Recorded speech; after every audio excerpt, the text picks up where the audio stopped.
Hello everybody, this is Peter the Rock. It's still Friday evening, about 6:40 now. I'm still at the St Lawrence Church, Cowley. Just wanted to show you this grave, Aubrey Pigott, Ena Pigott. I've got a cousin called Robin Pigott. If you're watching, hello Robin, how are you? How's Ireland? I don't know if he's related, but who knows.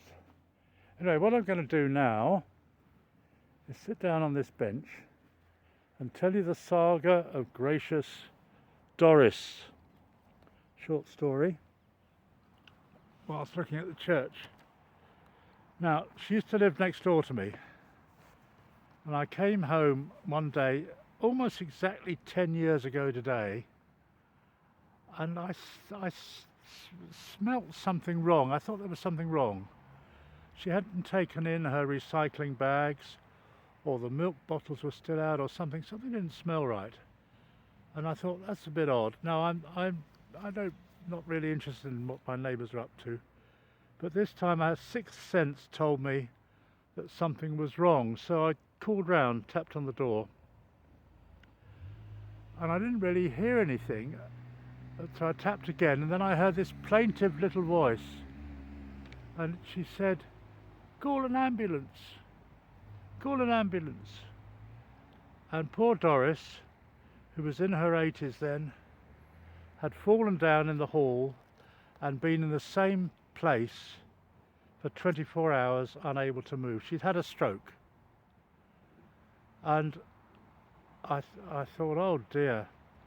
So I did call an ambulance, and by this time one or two other people turned up, and we tried to get in because obviously, she couldn't move, poor dear.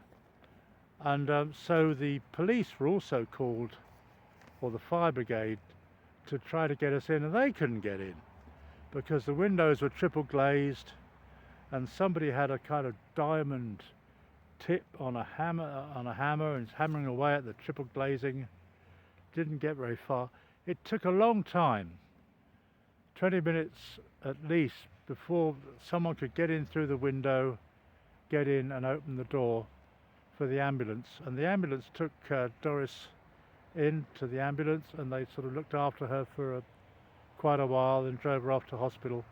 Her left side was pretty paralysed, and thankfully I got there, or suspected that something was wrong, probably before it was too late, but she must have suffered a lot, wondering if anyone was going to call. She turns out she doesn't really have many relatives either. Anyway, she was taken to Northwick Park Hospital, which is a stroke hospital, amongst other things. And I visited her there. I took her some chocolates. She was a bit better, and in the end she was transferred to Hillingdon Hospital.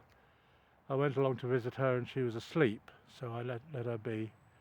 And finally, cut a long story short, she came home, but she couldn't really walk much. Her sight was slightly affected, and she used what I would call a dowdle, a sort of like a wooden post with three little wooden feet on the end of it, to use as a walking crutch to get about. And she used this all happened in September. She used this for the next year or so and carried on living on her own and managing just about, and people looked in to help, and there it was. And I was just very pleased she was still fine. Her mind was fine, of course. Anyway, the Christmas the following year, this is 9 years ago, nearly, she had a respite. She had some time off from looking after herself. Went and stayed in I suppose you call it a home.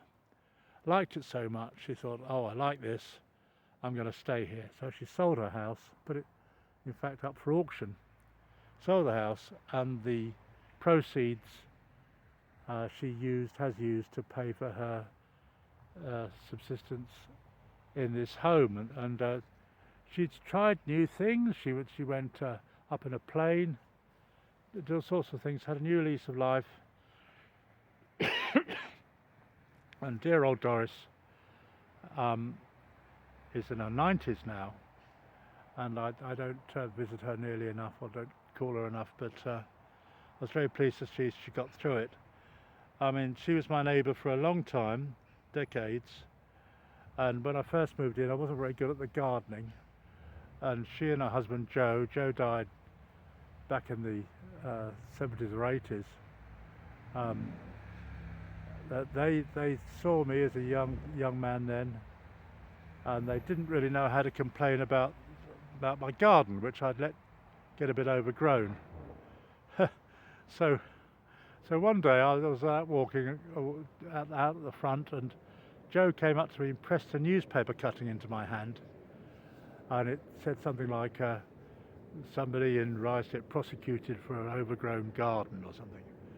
And this was his way of complaining, and it was rather sweet. I mean, it's a bit of a shock really, but he couldn't bring himself to be confrontational. But I took the hint and got the grass cut. But you know, we were good neighbours to each other. I got rid of the trees that overlooked her garden when I needed to, and she repaired the fence and that sort of thing.